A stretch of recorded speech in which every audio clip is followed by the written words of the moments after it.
Hi, I'm Cassie with Me Time. This is a mini tutorial for the Boardinghouse and Scalloped Trees from the Collectible Christmas Holiday Village.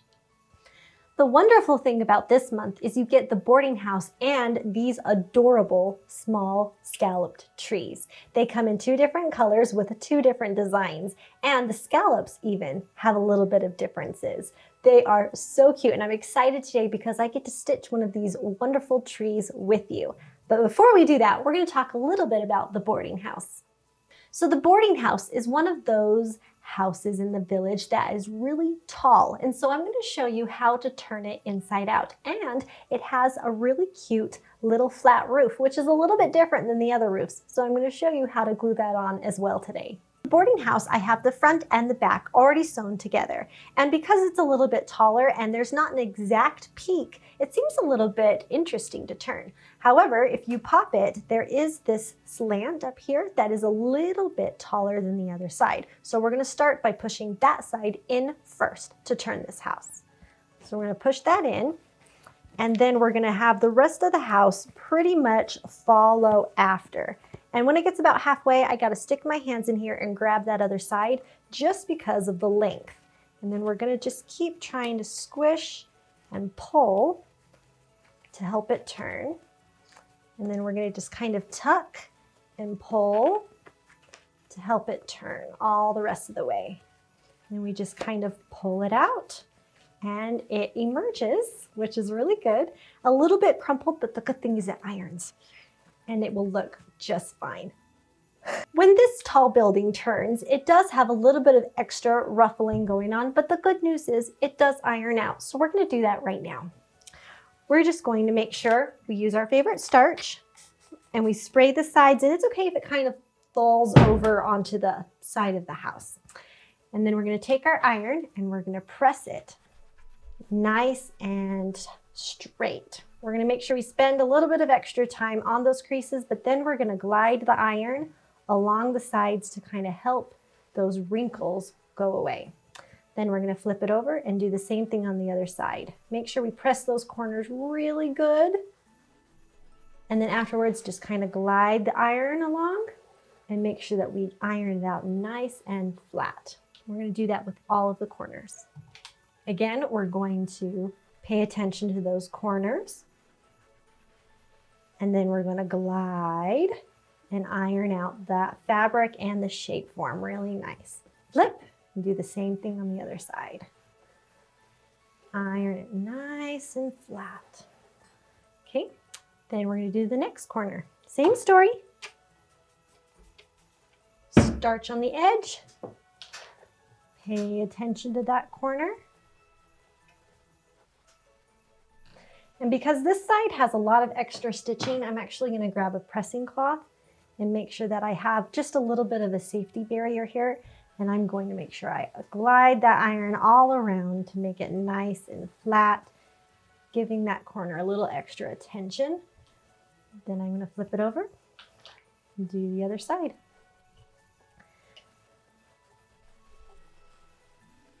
And before you know it, even though we crumpled up that poor little house a little bit, it's going to be nice and straight and look beautiful. So now that we have our boarding house looking all nice and straight, we have this cute little roof. It glues on just about the same, but because there's nothing to hold it at all, we're going to make sure that we center it on and we hold it really straight. Or if you would like, you could add some tape on the sides to keep it in place. Just make sure that it's nice and tight because it does have a tendency to slide off just because it's like a little sled. All right, let's grab our glue.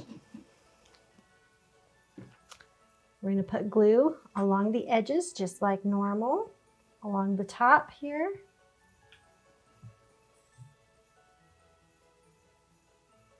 And the sides and the bottom. Now the key to getting this roof on correctly is we want to make sure that these little shingles are pointing downward. We don't want to be putting it this way. And then we're going to put this edge as close to the top here as we can. So we're going to just line it up really close and press it on. Make sure it looks good from all angles. And then I like to hold it kind of like this and maybe put in a show, listen to a book, something while it adheres. Included in the doorstep subscription is a cute awning button for this month. So you can choose either to do the stitching or the button. If you're going to do the button, we do recommend that you glue all of the buttons on or stitch them before you attach the roof. But it would go right there and have that look instead if you'd like to use that option. This month you receive two different designs, the tree with bows and the tree with lights. They are both so adorable, but today I'm going to stitch with you the tree with lights. Let's get started. Currently, I have a red thread in my machine. I have that just for video purposes so that you can see the stitch lines I'm going to be stitching on the stabilizer. But when you make your tree at home, go ahead and just use your neutral colored thread. So I've already hooped the light mesh cutaway stabilizer. We're going to slip it into the machine and do machine step number 1, which is stitching the sewing guidelines.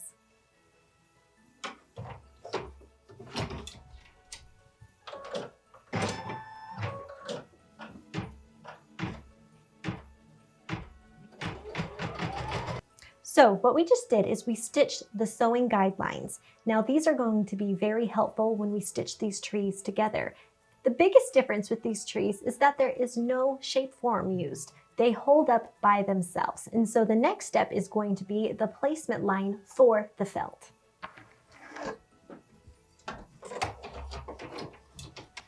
I'm going to switch out my thread so that it is the correct color for the felt.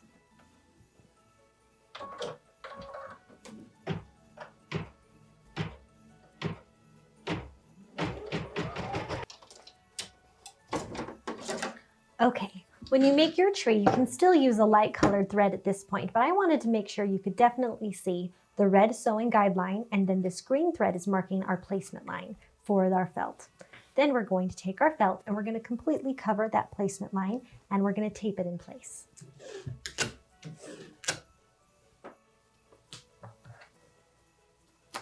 Then we get to return it to the machine for machine step 3, which is the tack down line.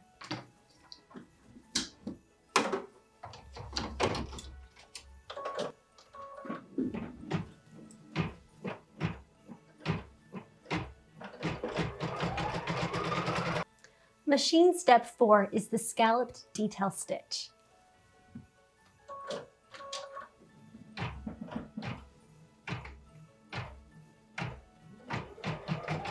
Okay, so what we just stitched is this beautiful scallop stitching. And then after this, we don't even have to take it out of the machine. We can just change our thread and stitch the beautiful holiday lights detail. Machine stitch 5 is stitching those decorative holiday lights.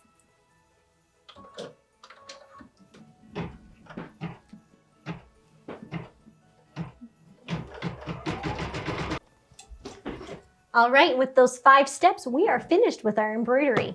So we're going to take this out of the hoop. And you can take the tape off first if you want, or you can just leave it because we're going to trim really close. So either way, it doesn't matter. We're going to take our scissors and we're going to trim close to the stitch line. We have to be very careful not to clip any of the stitches because we are going to be trimming very close. So we're going to just take our scissors and kind of guesstimate about how close we want to be and try and keep that all the way around. So I'm just going to cut. I'm just going to cut very close and very careful. And then I'm going to turn my tree so I'm cutting on the same side every time. So now that we have our tree cut out, we're going to simply fold it in half, making sure our edges are all aligned, and we can see this really great red line that we use for our visible thread. And all we're going to do is we're going to clip this in place just with a clip here and here. And we're going to put it into the sewing machine and we're going to stitch right on that line. Now, something I like to do is make sure that I start sewing up here at the top here, not at the point, so I can make sure that I hit that point exactly. It just is a little bit easier.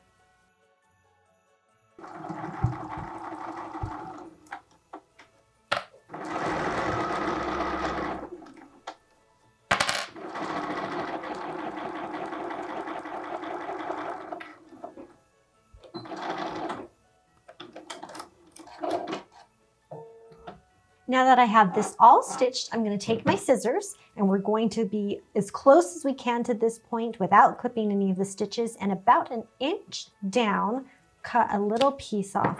This is going to help us have a better point on our tree. So then we get to flip it inside out. And we're going to take our point turner and very carefully, we're going to make that point nice and crisp and pretty.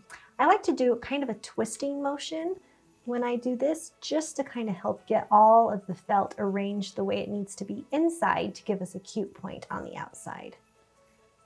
So we'll just twist, lightly moving the felt until we have a cute point, and there we are. Thank you so much for joining me today for this mini tutorial for the boarding house and the scalloped trees. We hope that you will like and subscribe for more content and go enjoy some well-deserved me time.